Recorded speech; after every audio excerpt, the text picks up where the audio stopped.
우리가 믿음이 떨어지면 예수 그리스도를 멀찍이서 따라갈 때가 있어요. 가야바의 뜰에 있었던 57절의 말씀처럼 예수님은 가야바의 안뜰에서 채찍을 맞으시고 고통을 당하시는데, 오늘 69절 본문에는요, 베드로는 바깥뜰에 있었대요.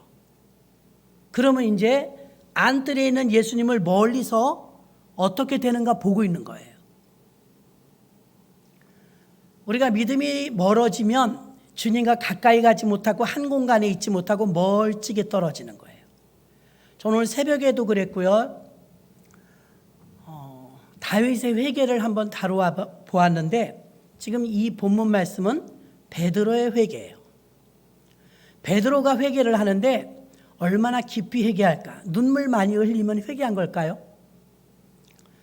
베드로의 회개가 얼마나 깊은 회개였는지 그는 밖에 나가 심히 통곡하니라 그랬어요. 엉엉 울면서 통곡하면서 하는 회개는 보통 회개는 아니죠. 우리가 예수 믿으면서 이렇게 죄를 짓거나 넘어지거나 실패하거나 어려울 때는 주님을 만나거나 주님을 붙잡기가 쉬워요. 왜? 내 공로가 없고 죄가 있으니까요. 너무 간절하게 부여잡죠.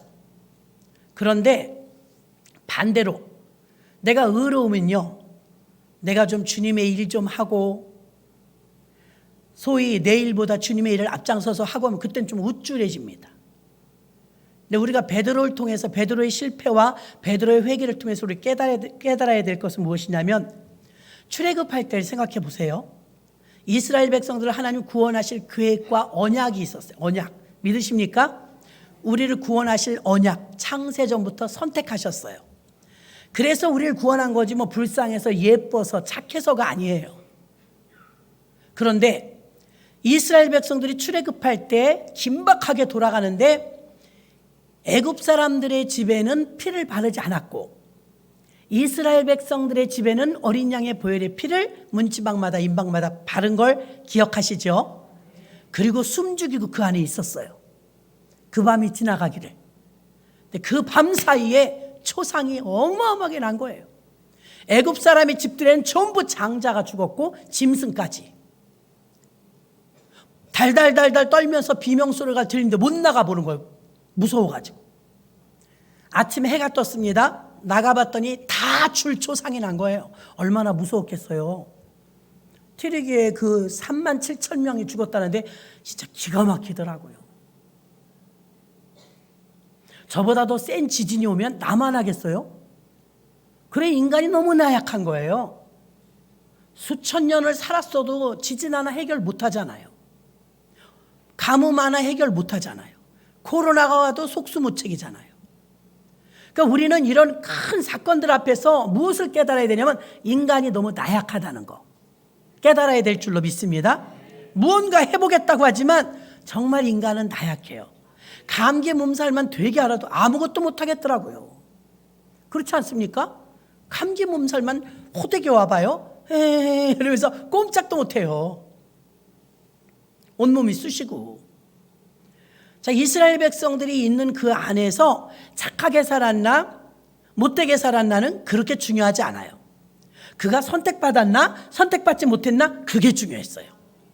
그리고 이제 보혈의 피를 발랐는데 지금 우린 예수님의 십자가의 피지만 그때는 어린 양의 피였어요. 어린 양의 피가 발라진 집은 한 명도 죽지 않고 이스라엘 백성들은 전부 구원받은 줄 믿습니다. 이 사건을 봤을 때 우리는 우리 인간의 실체를 알아야 돼요. 무엇을 알아야 돼요? 내 공로, 거기서 출애굽할 때 어떤 이스라엘 백성의 공로도 일도 들어간 게 없어요. 무슨 수고를 특별하게 한 사람이 한 게 아니에요. 피만 발랐을 뿐이에요. 그런 거 죽음의 그림자, 사망의 그림자가 건너간 것은 피 때문이지 나 때문이 아닙니다. 그 근거를 아셔야 돼요. 우리가 이거 놓치는 순간 자꾸 공로주의자가 돼요. 내가 교회를 이만큼 했는데, 내가 하나님 앞에 이렇게 했는데, 저 같은 경우 저 모태신앙인데, 그게 아니라니까요. 주님이 우리를 선택해 주셔서. 전에도 한번 말씀드렸어요. 여러분은 왜 교회 다니십니까? 여러분은 왜 예수 믿으십니까? 막 머리 굴리시는 거야. 뭐지? 선택받았기 때문에 믿는 겁니다. 우리가 희망사항이 아무리 좋다고 해서 되는 것이 아니라 주님이 우리를 만세전부터 택하셨기 때문에 우리가 예수 믿고 구원받은 줄 믿습니다. 공로가 1도 안 들어갔어요. 아유, 그래도 그렇게 말씀하시면 돼요. 내가 주일날마다 교회 오는데. 예, 행한 대로 복음 받아요. 구원은 믿음으로 받아요. 그건 헷갈리시면 안 돼요. 그래서 믿음으로 구원을 받는데 보혈의 피가 발라진 곳은 살았고 발라지지 않은 곳은 죽었어. 이 기준이 누가 잘하고 잘못해서 죽고 사는 게 아니라 피가 기준이었어요. 지금도 똑같아요. 저와 여러분이 피 뒤로 숨으면 살 것이고 피 앞으로 나오면 못 살아요. 못 살아도 그 피를 의지해야 우리가 살아요. 내 공로를 자꾸 앞세우려고 해요. 아, 제가 1000번째를 드렸습니다. 저도 그랬었으니까요. 제가 뭐 헌금을 얼마나 했습니다. 그거 앞세우지 말고 보혈의 피를 앞세워야 돼요. 자, 우리가 너무 열심히 열정이 없는 건 또 큰일입니다. 우리의 열심이 또 더 많은 헌신이 어쩌면 피해서 자꾸 우리를 멀어지게 할 수도 있어요. 이 사람 저 사람한테 칭찬 듣고 인정받고 박수 받고 그러면 받을 땐 좋은데 그게 나도 모르는 사이에 조금 우쭐해지면서 솔직히 말하면 피하고 조금씩 멀어져요. 예수 그리스도를 배신한 베드로가 예수님은 안뜰에 자기는 바깥뜰에 다른 공간에 있었다는 걸 보이기는 보여요. 저와 여러분이 예배를 드리는데 주님과 우리가 같은 공간에 있어야지 다른 공간에 있다면 예배가 되겠습니까? 주님 만나러 온 건데. 아멘. 멀리 있는 자들 되지 마시고 가까이 오는 자들 되시기를 바랍니다. 자신의 열심이 크면 클수록 우리는 그걸 믿어요. 공로가 들어가요. 그건 미안하지만 그러면 주님의 피에서 우리는 자꾸 멀어지는 거예요. 내 감정과 이익에 따라 사는 것이 아니라 우리는 오직 하나님의 뜻에 따라 살아야 될 줄로 믿습니다. 문제가 잘 풀리고 자기에게 이익이 되는 쪽으로 우리의 생각이 기울어져 있기 때문에 우리 하나님 뜻으로 해결을 받으려고 하지 않고 우리가 요구하고 희망하는 기도의 방향대로 움직여져야 하나님이 응답하셨다고 우린 말해요. 좀 어렵죠? 우리가 의도하는 대로 생각한 대로 응답이 돼야 응답받았다고 말해요. 하나님 의도와 뜻은 상관이 없어요. 하나님 의도와 뜻대로 예수님의 겟세마네 동산에서 기도 3번을 제자들을 깨우면서 나를 위해 기도해다오, 1시간만 깨워 기도해다오 못했어요. 예수님은 거기서 기도를 했죠. 자, 기도를 못한 사람은 십자가를 못 졌고 기도를 한 사람은 십자가를 졌어요. 지금도 누가 십자가를 지고 갈 수 있느냐? 기도하는 자. 그래서 베드로는 그 자리에서 기도를 실패했어요. 주님 모른다고 부인하고 주님의 십자가를 대신 지고 가야 될 사람이 도망가 버리고 말았죠. 예수님은 밤새도록 기도에 성공하셨는데 그때 주여 이 잔을 내게서 옮기시옵소서. 솔직한 말입니다. 누가 힘들고 고달프고 고통스러운 걸 감당하고 싶습니까? 그래서 이 잔을 내게서 옮겨주옵소서. 이게 자기 뜻이에요. 우리가 이렇게 기도한단 말이에요. 근데 예수님은 좀 다르게 기도하셨죠? 그렇게 기도하시다가 좀 더 깊이 기도 들어가니까 그러나 나의 원대로 마옵시고 아버지의 뜻대로 되기를 원하나이다. 여러분 우리의 기도는 모두 내 뜻이에요.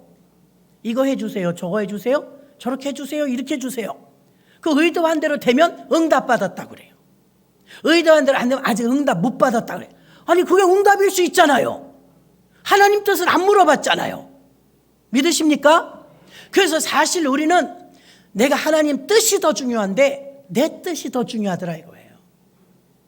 요거 교통정리 하셔야 될 줄로 믿습니다. 58절에도 보니까 베드로가 멀찍이 예수를 쫓아 대제사장의 집들에까지 가서 결국은 보려고 안에 들어가 하석들과 함께 앉았더라. 근데 69절에서는 예수님은 안뜰이야 지금 읽어보니까요. 그런데 자기는 지금 바깥들로 나온 거예요. 확인만 하고 예수님 저기 계시다. 주님 이래야 되는데 어디 있는지 확인하고는 밖으로 나온 거예요. 왜? 우물쭈물하다 붙잡히면 예수님처럼 자기도 체포될까 봐 피난을 간 거예요. 다른 제자들과 같이 다른 제자는 더 멀리 도망갔는데 베드로는 그래도 좀 멀찍이긴 하지만 주님을 보고 있었어요. 그런데 문제는 무엇이에요? 그 전날 밤 내가 주와 함께 죽을지언정 주님을 부인하지 않겠나이다 호언장담했어요. 하루도 지나지 않았어요. 이렇게 열정적인 베드로가 선택의 갈림길에 서게 됩니다. 예수님 편에 설 것인가? 내 목숨을 건질 것인가? 예수님 편에 서서 변호할 것인가? 나설 것인가? 모른다고 부인할 것인가? 여러분 다 알다시피 베드로가 어떻게 결정했죠? 모른다고 부인하기로 결정했어요. 무서워서예요. 두려워서. 우리도 어쩜 그럴 거예요. 예수님이 싫어서가 아니라 부담스러워. 내가 그렇게까지 하기는 너무 부담스럽고 위험하고 무서워. 그래서 베드로도 자기를 살릴 결정을 한 거죠. 그런데 어떤 아이가 알아봐요. 너 그 당이라 저 사람하고 내가 같이 있는 거 봤다. 아니라 무슨 소리 아니야. 나 모른다. 저런 사람 모른다. 손가락을 가리키면서 3번씩이나 저주하며 맹세하며 결코 모른다.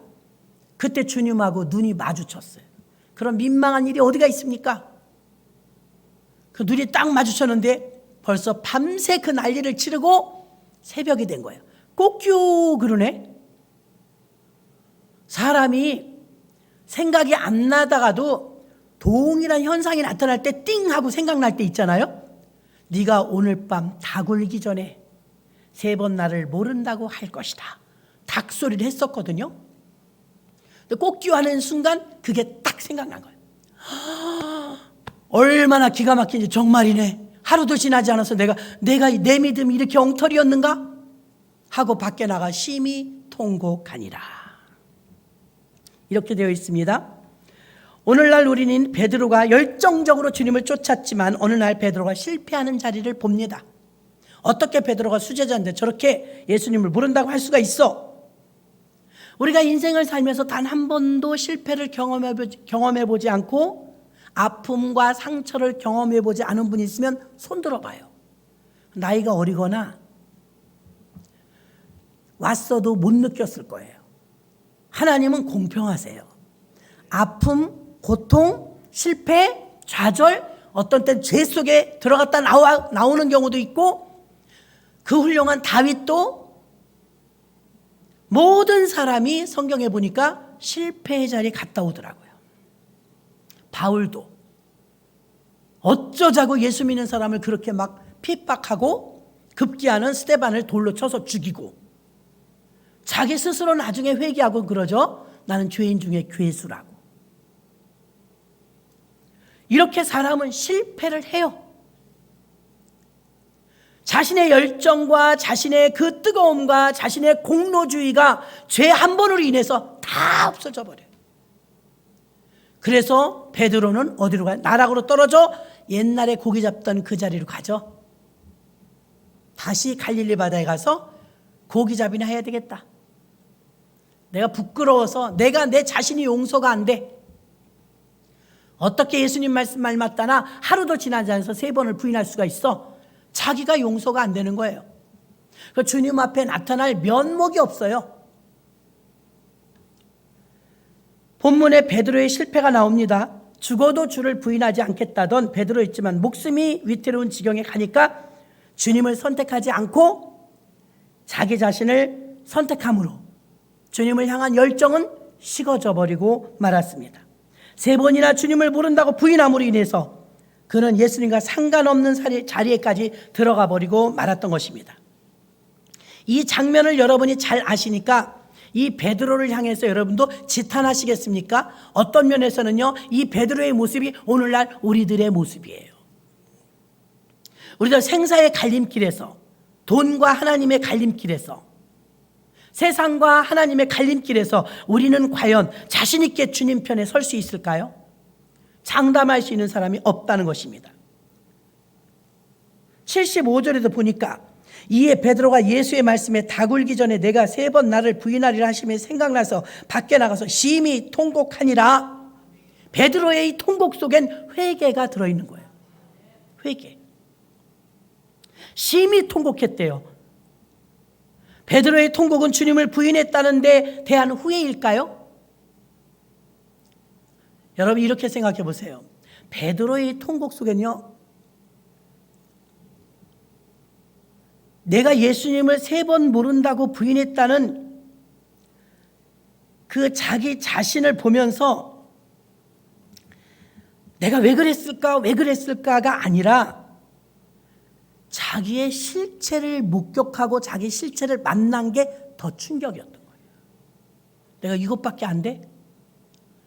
내 믿음이 고작 이거였어?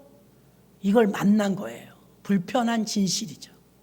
난 그래도 권사인데, 난 그래도 목사인데, 내겐 그래도 이 정도의 무게감의 믿음이 있지 않을까? 생각을 했을 텐데 그렇지 않다는 거예요. 그래서 우리는 이 베드로의 모습 속에서 우리가 찾아야 될 모습은 우리도 베드로처럼 실패할 수 있고 실수할 수 있다는 걸 인정해야 합니다. 아멘. 이미 우리는 그런 과정을 거쳤을 거예요. 나는 연약하고 실패할 수밖에 없는 연약한 인간이라는 사실을 알아야 우리가 십자가의 보혈의 피 뒤에 숨게 되는 것입니다. 믿음이란, 진정한 믿음이란 실패 속에서 주님을 바라보고 실패 속에서 자신을 바라봤을 때 우리 믿음이 성장하는 줄 믿습니다. 가룟 유다나 베드로나 똑같이 죄를 지었어요. 가룟 유다는요 어떻습니까? 회개하지 않았어요. 후회는 했는데 회개하는 자리까지 가지 않았습니다. 그러나 예수님을 저주까지 했음에도 불구하고 베드로는 통곡하며 회개하고 다시는 똑같은 죄를 짓지 않게 되죠. 교회에서도 어떤 성도님이 실수를 했을 때, 싸웠을 때, 또 누군가에게 공격당했을 때, 갈등을 느꼈을 때, 나 창피해서 이제 교회 안 나올 거야, 그렇게 말하고 교회를 안 오면 가룟 유다와 똑같습니다. 그럼에도 불구하고 주님과 나와의 관계니까 와서 기도하고 기도로 이기면 베드로와 같습니다. 오늘날 한국 교회에 가룟 유다와 같은 유형의 사람이 많아요. 기분 나빠서 교회 못 가겠네. 그 사람 꼴보기 싫어서 교회 못 가겠네. 나 아무개 미워서 가기 싫어. 이러면 가룟 유다예요. 가룟 유다도 후회를 했어요. 여러분 손바닥에 마주쳐야 소리 나지 혼자 나진 않아요. 하다못해 하와와 아담도 그냥 내버려뒀으면 믿음 지켰을 거예요. 건드리니까 넘어진 거예요. 저는 오늘 그 얘기를 하려는 거예요. 건드려도 안 넘어져야 돼요. 건드리면 넘어지더라 이거예요. 목사님 저는요 누가 건들지 않으면 저는 절대로 안 넘어. 다 그래요. 다 그렇다고 여러분. 정신 이상자인가? 안 건드리는데 싸우게? 누가 속을 긁어요. 마음에 안 드는 소리를 한다든지 나하고 틀린 의견을 가지고 있다든지 안 맞아요. 안 맞아. 당최 로또예요. 안 맞아요. 그런데 거기서 안 맞을 수도 있는데 내가 그 사람 때문에 내 자존심이 상해서 창피해서 교회를 못 나오겠어. 의외로 많아요 여러분. 자기 감정이 주님보다 앞서기 때문에 자존심이 상한다 이것이죠. 오늘날 이런 모습은 가룟 유다의 모습입니다. 후회는 하지만 회개의 자리까지 가지 않아요. 베드로는 회개의 자리까지 가고 다시 수제자가 된 줄로 믿습니다. 어떻게 다르느냐? 실패의 자리에서 베드로는 자기 실체를 봤어요. 내가 이것밖에 안 되는구나. 가룟 유다를 쏙닥였던 사단이 그에게 들어가서 예수를 팔았거든요. 사단의 방법은 1단계, 2단계, 3단계 나뉘어져 있어요. 1단계에서는 섭섭하게 해요. 예수님이 너한테 그럴 수가 있니? 사단이 하는 거예요.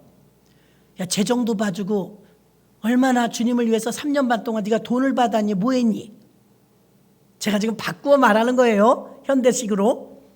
그런데 주님이 어떻게 너한테 그럴 수가 있어? 사람 많은 데서 그걸 망신을 줘. 혼자 불러서 말을 해야지. 마리아가 옥합 깨는 데서 혼났거든요. 이 사람은 자기가 돈깨를 맡고 있으니까 돈 욕심이 많아요. 이 여자야 이것을 300데나리온 되는데 갖다 팔아갖고 가난한 사람 나눠주지 왜 허비하였느뇨 그랬거든요. 가룟 유다가. 예수님이 그러게 가룟 유다 말을 들어 그러면 자기가 우쭐할 텐데 어허 가만두어라. 이 여자는 내게 좋은 일을 하였도다. 가난한 자는 항상 있거니와 나는 항상 있지 아니하니라. 삐진 거예요. 가룟 유다가. 어떻게 그 많은 사람 앞에서 주님이 제자인 나를 망신 줄 수가 있습니까? 예수님 그렇게 안 봤더니 어떻게 나를 그렇게 망신 줄 수가 있습니까? 예수님도 이걸 심하게 비유했지만 예쁜 여자라 그렇습니까? 그럴지도 몰라요. 가룟 유다는 그렇게 감정적으로 삐졌어요. 그러니까 사단이 그걸 갖고 놀아요. 예수님이 어떻게 그럴 수가 있니? 너를 제자로 인정했다면 그러시겠어? 너는 이용만 나간 거야. 그러니까 막 더 뿌리나. 예수님 팔아버려야지. 팔아버렸어요. 아 그래도 그렇지 제자가 팔고 나니까 또 찜찜하네. 다시 물러주세요 하고 대제사장이 갔더니 이거 물르는 건 없다. 이 돈 도로 가져왔어요. 물러주세요. 너 알아서 써. 그래갖고 성전에 던졌는데 그거 성전에서 더러운 돈이라고 쓸 수 없다고 아겔다마라에서 피바치라. 노숙자나 거리의 불황아들 묘지나 사라. 그 돈으로. 묘지 사갖고 쓰잖아요. 돈도 못 썼어요. 그 다음에 2단계 작전 들어가요. 마귀가 야 이놈아 너 같은 놈은 죽어야 돼. 이제 이렇게 공격하는 거예요. 아까는 예수님을 막 나쁘게 공격했잖아요. 그 다음에 그 일을 하고 나면 저지르고 나면 죄를 짓고 나면 그 다음에 정죄가 들어가요. 다른 제자들 주님 배신하는 거 맞냐? 너밖에 없어 이놈아. 주님이 너를 얼마나 인정하면 돈깨를 맡겼겠냐? 너는 그 은혜를 그렇게 갚아? 배은망덕한 놈. 너 같은 놈은 죽어야 돼. 너 때문에 주님이 죽게 생겼잖아. 너 뻔뻔하게 어떻게 살 거야? 나 같은 놈은 죽어야 돼. 죽어야 돼. 가서 죽은 거예요. 결국 마귀는 어디로 끌고 가요? 자살로. 죽음으로 끌고 왔어요. 베드로는 달랐죠? 가룟 유다는 회개하지 못했어요. 주님을 찾아가서 용서를 빌지 못했어요. 그래서 베드로는 심히 통곡하면서 깊이 뉘우칩니다. 예수님의 중보기도가 미리 있었죠. 네가 지금 젊어서는 네 마음대로 다니나 나중에는 띠띠우고 네 마음대로 다니지 못하리라. 순교를 얘기하나 그때까지 내가 너를 위하여 기도하리라. 주님이 기도가 있었어요. 누군가 기도하면 죽지 않아요. 주님이 베드로를 위해서 기도해 주셨어요. 가룟 유다를 위해서 기도해 줬다는 대목은 없어요. 미안하지만 가룟 유다는 죽어버렸고 베드로는 기회를 한 번 더 주셨어요. 그래서 우리는 자존심이 상한다고 신앙생활을 포기하거나 교회를 나오지 않거나 기도생활을 하지 않으면 그 사람은 가룟 유다예요. 후회만 할 뿐이에요. 그러나 베드로는 통회하고 자복하며 회개하면서 그 자리에서 내가 얼마나 나약한 인간인지를 똑똑히 보았습니다. 실패와 좌절과 어려움을 통해서 나 자신을 봐야 돼요.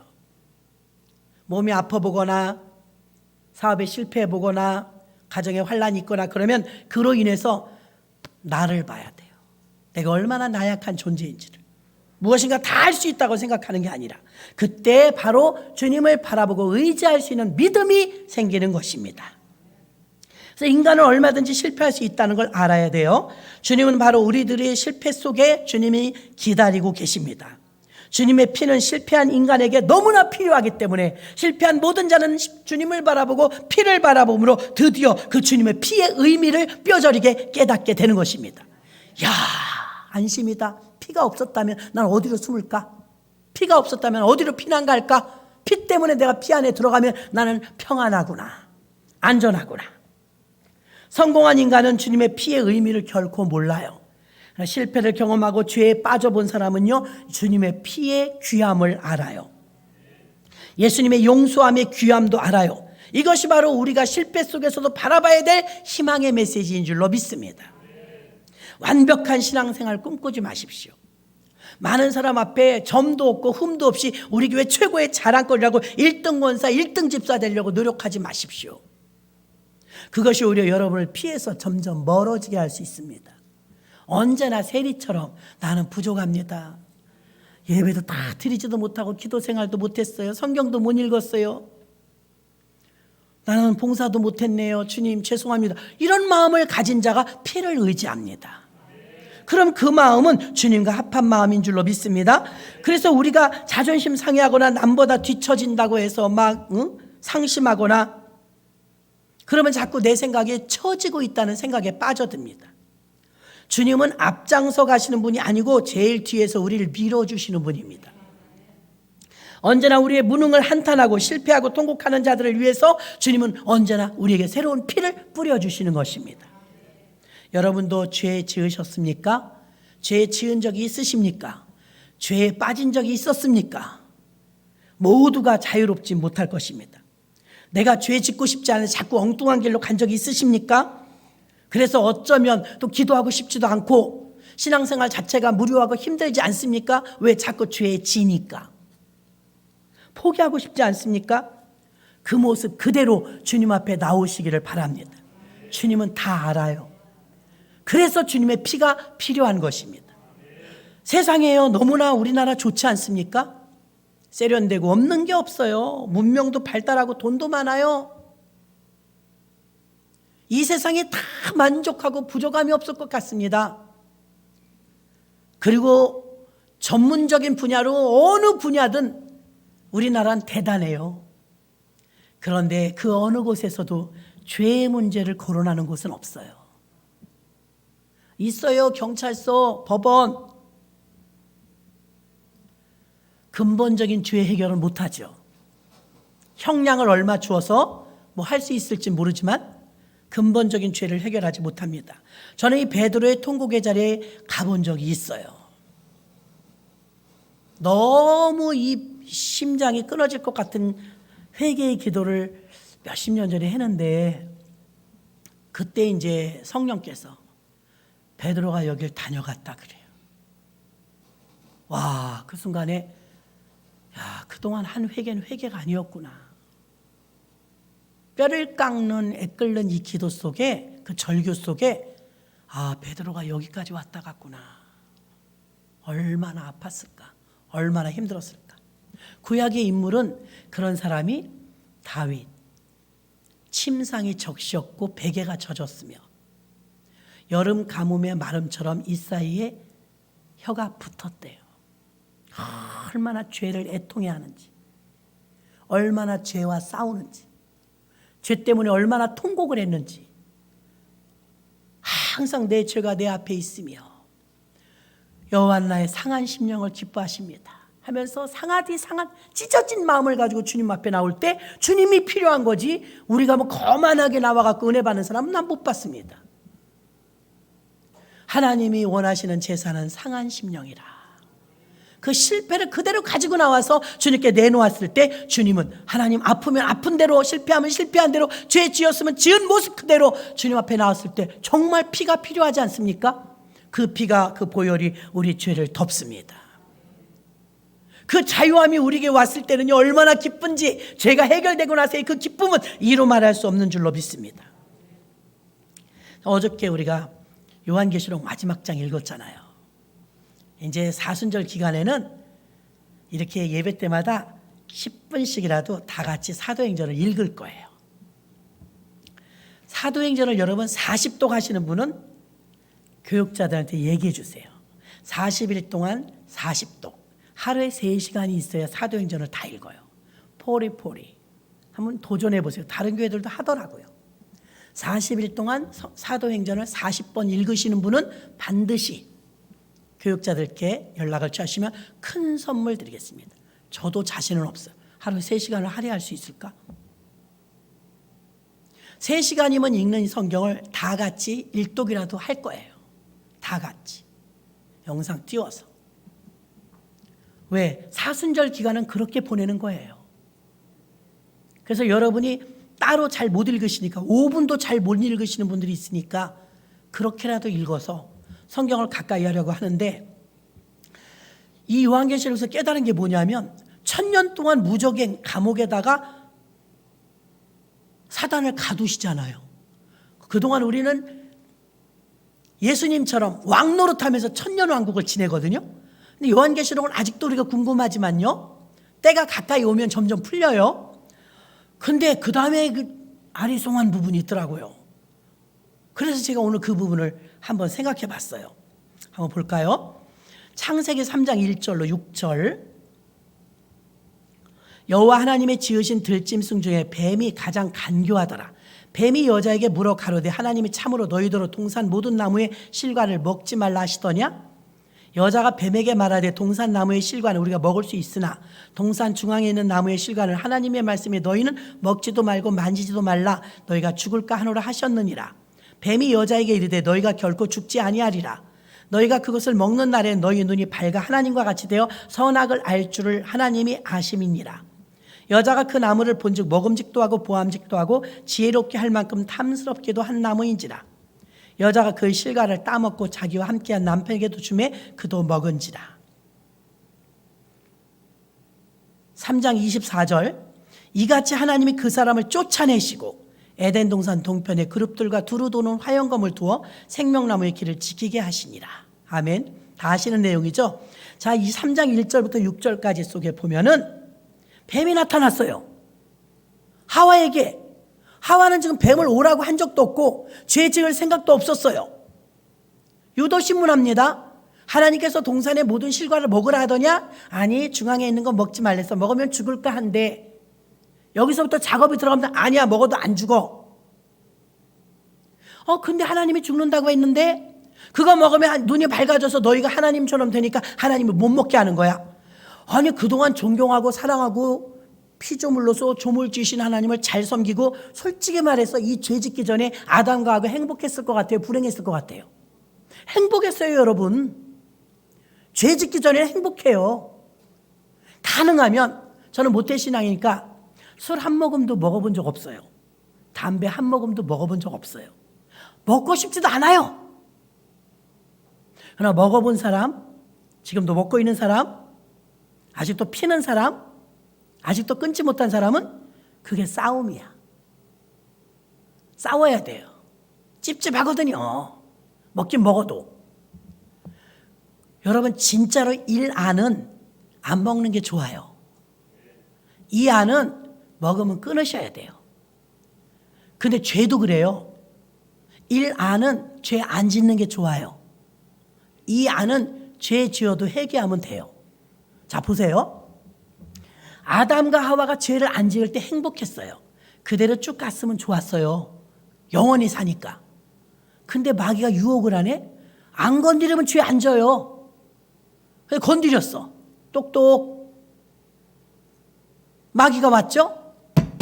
야, 먹어봐. 그거 먹어도 안 죽어. 그동안 그렇게 믿었던 하나님을 의심하게 만들어. 그거 먹으면 우리가 하나님처럼 돼? 눈이 밝아져서? 교만이 들어가니까 나도 하나님처럼 되고 싶어. 하나님처럼 되고 싶고 배우처럼 되고 싶고 모델처럼 되고 싶고 연예인처럼 되고 싶고 국회의원처럼 되고 싶어서 다 그 난리예요. 그래가지고 하나님에 대한 의심이 딱 들어갔어요.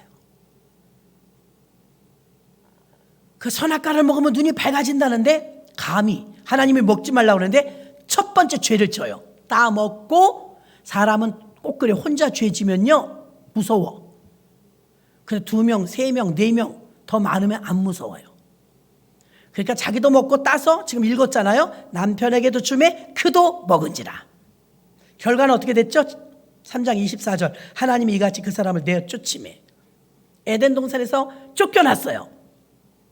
하나님이 쫓아내서 쫓아낸 것이 아니라 하나님은 선이시고 하나님은 의이시고 하나님은 빛이시라. 어둠과 죄와 사망과 같이 있을 수가 없어요. 죽어가 죽어요. 우리가 햇빛을 뚫어지게 쳐다보면 내 눈이 멀어요? 해가 손상이 가요? 내 눈이 멀어요. 같이 있을 수가 없어서 쫓아내는 거예요. 인정머리가 없어 쫓아내는 게 아니고 죄가 들어온 다음부터는. 그런데 여기서 보세요. 쫓겨났단 말이에요. 아무도 안 건드렸으면, 여기서 뱀이 출현하지 않았다면 가정해봐요. 전 가정해봤어요. 뱀이 나타나지 않았으면 그냥 지금까지도 잘 살지 몰라요. 그런데 행복의 동산이란 이름 뜻이 에덴 동산이거든요. 행복의 동산에서 쫓겨나니까 이제 불행해졌어요. 엉겅퀴가 나고 곡괭이를 가지고 땅을 파고 힘들어 죽겠는 거야.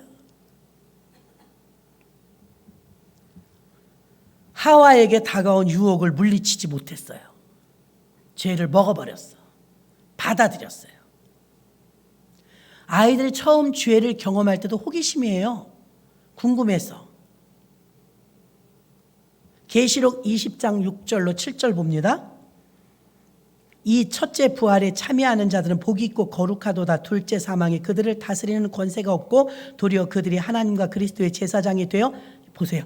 1000년 동안 그리스도로 더불어 왕노릇하리라. 근데 여기까지는 좋았어요. 7절에서 이게 1000년이 참해. 사단이 그 옥에서 놓여. 왜 놔주냐고요. 왜? 저 이게 궁금한 거예요. 어저께 읽다 이거 왜 놔주셨지? 계속 가둬버리지. 왜 놔주셨을까요? 자, 베드로하고 바울을 보면요, 여러분도 마찬가지. 여러분 과거에 내 죄진 적 있잖아요. 과거에 불순종한 적 있잖아요. 과거에 뭔가 미스한 거 있잖아요. 똑같은 일이 온다면 어떻게 할까요? 과거에 내가 예를 들어서 도박을 하다가 쫄딱 망했다. 도박. 간신히 이제 손 탁탁 털고 빈털털이 됐으니까 이제 도박도 못하고 간신히 일어서서 이제 근근히 월급 갖고 살아. 근데 도박을 할 수 있는 기회가 또 왔어. 그때 어떻게 할 거냐, 그때. 그러니까 여러분이 과거에 죄에 풍덩 빠졌어. 그래서 주님의 은혜로 간신히 건지움 받았어요. 똑같은 일이 내게 온다면 여러분은 자신 있어요? 이게 캐션이에요. 이게 캐션. 여기서 이제 부딪힌 거야. 왜 이걸 풀어놔 주셨을까? 1000년 동안 잘 살았어요. 우리들이 주님과 더불어 왕노릇하면서. 왜 잘 살았어요? 건드리는 놈이 없어. 마귀를 가뒀으니까요. 그래서 잘 산 거지 믿음이 좋아서 잘 산 게 아니었어요. 다시 말하면 1000년이 찼어요. 1000년 동안은 건드리는 놈이 없으니까 행복하게 잘 살았는데 1000년 딱 끝나고 감옥을 딱 열어서 사단이 나왔네. 드디어 또 이제 잡아먹을 사람 찾아다녀. 이제 이놈도 건들고 저놈도 건들고 건드릴 텐데 여러분도 건드려요. 또 넘어갈 거냐 이거예요. 테스트예요. 테스트. 꼭 깊은 고민에 빠지는 거예요. 아무려면 뭐 나이도 들고 그런데 또 그러겠어들. 그럴까요? 또 넘어가는 사람이 있어요. 자기 아버지가 알코올 중독자였으면요 몸부림치고 알코올 중독 싫어해야 돼요. 근데 그 자리를 그대로 가. 자기 어머니가 이혼하고 재혼하고 이혼하고 재혼하고 자기가 넌덜머리 나게 싫었으면 자기는 죽어도 그렇게 살지 말아야 돼. 그 길을 똑같이 가. 희한해요. 똑같이 안 가야 된다 이 말이에요. 다시 1000년 동안 신나게 살았다니까요. 어떻게 신나게 살았냐? 야, 이런 천국이 어디 있어요? 1000년 왕국을 누리는데 주님과 더불어 왕노릇했대요. 신나는 거예요. 천사들은 수종들죠. 방해자는 없죠. 우리가 지금 사는 게 이렇게 고달픈 이유는 방해자 때문이거든요. 원수 마귀. 근데 마귀가 싹 가두어졌어. 감옥에, 무적행에. 그러니까 우리가 살판난 거죠. 아무도 안 건드려요. 그러니까 우리 행복하게 살았어요. 근데 왜 하나님이 이걸 뚜껑을 열까? 1000년 만에? 그건 아직도 몰라요. 그런데 우리가 생각해 볼 수 있는 건 이번에 열어놓으면 또 넘어갈 거냐 이거예요. 또 죄의 구렁텅이에 빠질 거냐 이거예요. 또 똑같이 갈 거냐 이거예요. 과거에 알고 있었던 그것을 지금 알았더라면 훨씬 더 성공적으로 살 수 있을 겁니다. 자라보고 놀란 사람은 솥국만 봐도 깜짝 놀란대요. 다윗을 보니까요. 제가 요즘 다윗 거기 묘미가 있더라고요. 다윗을 보니까요. 절레절레야. 다시는 죄를 아주 애통해 하더라고요. 죄 다신 지을까봐 막 애통해하고 죄를 멀리하고 죄를 싫어하고 죄를 증오하고 그래야 죄 안 져요. 근데 슬그머니 놓이면 어때요? 아유 뭐 늘어져 몸도 찌뿌드둥하고 죄를 짓든지 쇼킹한 일 좀 없을까? 이 사람 위험해요. 이 사람 또 걸려요. 과거에 내가 막 남 빚보증을 서갖고 쫄딱 망했어요. 간신히 10년 15년 벌어 갚았네. 잘 들으셔야 돼요 여러분. 왜 반복되는지 알아요? 왜 40년 걸려요 광야를? 왜 반복돼요 똑같은 일이? 못 깨달아서 그러는 거예요. 못 깨달아서. 사람을 바꾸고 환경을 바꾸고 세월이 지났는데 또 그 모양이야 또. 우리가 그래요 우리가. 근데 다윗은 안 그래. 시편 52편에 보니까 항상 내 죄가 내 앞에 있나이다. 말 막 따가닥 타는 말 훈련할 때 그 막 거친 말을 훈련할 때 이렇게 막는다잖아요. 앞만 보라고. 그리고 앞에다 이렇게 당근 대롱대롱 매달려서 그거 먹으려고 막 달려가는 건데 앞만 달려도 입에 안 닿아.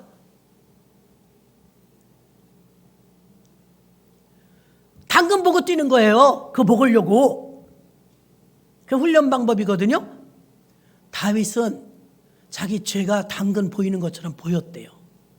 누가 그래요 여러분? 다 죄짓고들 얼마나 뻔뻔해요. 죄짓고도 얼마나 막 정치인, 아유 교수, 국회의원, 교사, 심하면 목사까지도 죄짓고도 아랑곳 안 해요. 그런데 다윗이 뭐가 다른가 했더니 너무 뼈저리게 느끼는 거예요. 그러면서 항상 주여 내 죄가 내 앞에 있나이다. 그런 자세를 사니까 일평생 하나님과 같은 마음이었고 구약의 인물이었지만 신약의 사도행전 13장에 보면 다윗은 나와 마음이 합한 자라. 하나님의 인정을 받은 줄로 믿습니다. 하나님이 인정했어요. 그는 살인죄도 저질렀고 그는 간통죄도 저질렀지만 주님이 용서해 주셨어요. 다시는 죄를 범하지 않았어요. 사도 바울도 봐요. 다시는 죄를 범하지 않았어요. 사도 바울이 과거에 내가 스데반을 죽였는데 이 죽일 놈입니다. 왜 대도 조세용인가요? 맞나요? 우리나라에서는 대도였는데 일본 가서 좀 똑똑하다 잡혔어. 봐요. 좋은 환경에서도요 한 번 기회를 또 준다니까요. 죄 지을 기회와 상급 쌓을 기회. 자기 딴에는 넘어간 거예요. 마귀에게. 야 조세영 너 말이야 한국에선 대도인데 너가 여기 참 도둑인데 어떤 회사에 들어갔어요? 경비업체. 너무 아이러니해. 경비업체 직원이 된 거예요. 왜? 거듭났으니까요. 감옥에 가서 얼마나 회개하고 성령을 받았는지요. 훌륭한 사람 여사장님하고 결혼해 갖고요 취직을 했는데 경비업체 취직했어요. 경비업체에서요 일본에 연수 뭐 그런 거 간 거예요. 해외 출장 갔는데 일본 가서 도둑질한 슈퍼에서 세상에 도둑질하다 잡혔는데 잡으니까 조세영 전도사야. 어떻게 된 거냐 그러니까 결혼해서 아기도 낳았는데 하나님은 죄 짓고 회개하면 다 용서해 새로운 기회를 주셔요. 근데 그거를 기회가 또 온다니까요. 마귀의 기회가 사람들의 기억 속에서 잊혀질 즈음에 마귀 끈질 1000년이 돼도 열려진다니까요. 우리 목숨이 닿을 때까지 우리 믿음 지켜야 됩니다. 근데 대도 조세영에게 마귀가 유혹이 온 거야. 야, 너 일본에서 너 아는 사람 하나도 없어. 너 경비업체 직원이지? 테스트 삼아서 한번 해볼래? 그랬대. 자기가 그래요. 테스트 삼아서 야 나는 그런 거 이제 안 해. 그랬겠지. 그러니까 마귀가 뭐라 그래. 야 일본엔 너 몰라.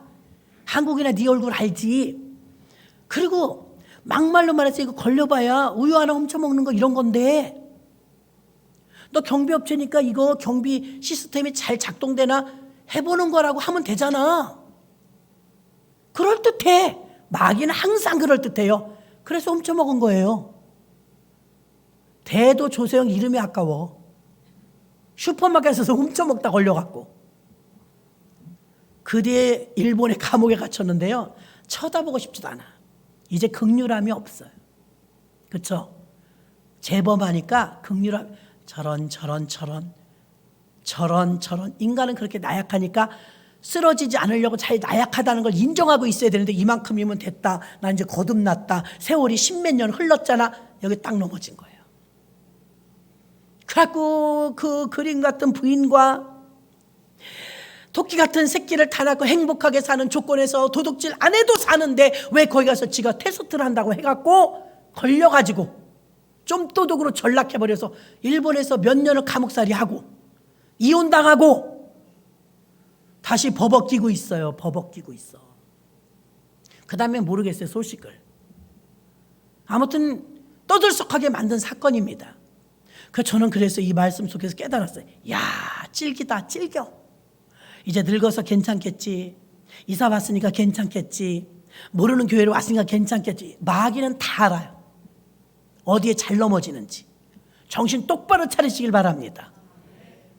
절실하게 말씀드리는 거예요. 너무 잘 알아요. 마귀는. 또 낚시를 가지고 갈 거예요. 미끼를 가지고. 넌 거기에 약한가 하라. 간질간질 건들 거예요. 사치 건드려 본다고요. 돈 건드려 본다고요. 정의감 건드려 본다고요. 어떤 유혹, 그렇게 능력 있던 삼손 봐요. 여자 하나에 다 인생 망가지잖아요. 그 꼴난 여자 하나 때문에 하나님의 강력한 능력을 받고도 죽잖아요. 눈 뽑히고.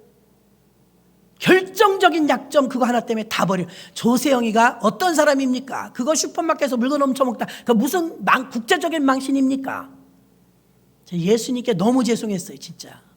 저런 인간을 위해서 한국교회가 얼마나 기도해주고 얼마나 후원해주고 얼마나 교회마다 불러다 놓고 간증하고 날렸는데요. 무슨 망신이에요? 여러분이 예수님을 망신시킬 수도 있고 예수님 영광을 나타낼 수도 있습니다. 우리가 또 넘어지면 할 말이 없어요. 근데 훌륭하지 않습니까? 바울 봐요. 스데반을 돌로 쳐서 죽였는데 다시는 안 그래요. 목에 칼이더라도. 베드로 봐요. 심히 통곡했잖아요. 굉장히 아프게요. 다시는 안 그래요. 전승에 의하면 복음을 증거하는 곳곳마다 다니면서 전 세계 어디나 닭이 있잖아요. 꼭요 붕에 갔다 그걸 들으면 그 자리에 털썩 주저앉아서 엉엉 울었대요. 그 소리만 들어도 얼마나 베드로가 자기 죄감이 컸는지, 큰 죄감을 가지고 지금도 당근이 보이는 걸 가지고 말이 달려가는 것처럼 다윗과 같은 마음으로 베드로가 그렇게 무던히도 힘쓰고 애쓰고 살았기 때문에 베드로가 다시는 재범하지 않은 줄 믿습니다. 언젠가 그 사단이 또 옵니다. 여러분, 또 와요. 똑같은 사탄이. 음란한 것, 절도, 강도, 못된 것들이 있습니다. 내가 넘어졌던 것. 주를 처음 만났을 때는 후원해 주는 분도 많고 기도해 주는 분도 많지만 내 믿음이 집사, 권사, 장로 돼봐요. 아무도 불쌍히 여기지 않아요. 그때 마귀 밥이에요. 아무도 안 건드리면 죄 안 짓는다니까요. 건드려도 죄 지으면 안 됩니다. 욥을 보십시오. 별걸로 다 건드려도 안 넘어지잖아요. 욥이 넘어지는 거 봤어요? 차라리 죽고 싶다고 했을 뿐이지 어리석게 입술로 원망치 아니하였더라. 넘어가지 않잖아요. 그 엄청난 재난과 재앙이 와도 하나님 믿으니까 너 부인도 그랬어. 부인, 너가 섬긴 하나님 욕하고 죽어라. 근데 하나님 욕했나요? 부인은 집 나갔지만 욕하지 않았어요. 안 넘어갔어요. 이런 곳에서 승리하는 자 어떠냐? 유혹이 또 왔는데 이긴 자 어떠냐? 아무도 모르게 나온 자 이겼어요? 신앙의 귀족입니다. 업그레이드. 그레이드가 올라가는 거예요. 업그레이드. 근데 개가 토한 걸 다시 먹는 것처럼 너무 많은 사람을 봅니다. 집안에 알코올이 있으면 자기도 알코올이야. 막 작정 예배 드려서 나 내쫓았는데 또 알코올 들어봤어.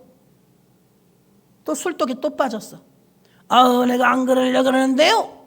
또 먹었어요. 또 이래. 그리고 전화 와. 가망이 없어요. 하나님은 이 마귀가 한번 활동할 때 걸러요. 걸러. 코로나도 마귀처럼 왔어요. 걸러요. 6.25도요. 김일성도 쓰시는 거예요. 걸러요. 걸러. 이만하면 됐다. 이 정도면 됐다. 그럴 때 조심해야 되는 거예요. 누가 나를 건드려? 내가 그래도 권사인데 아이고 목사도 건드려요. 어림없어요.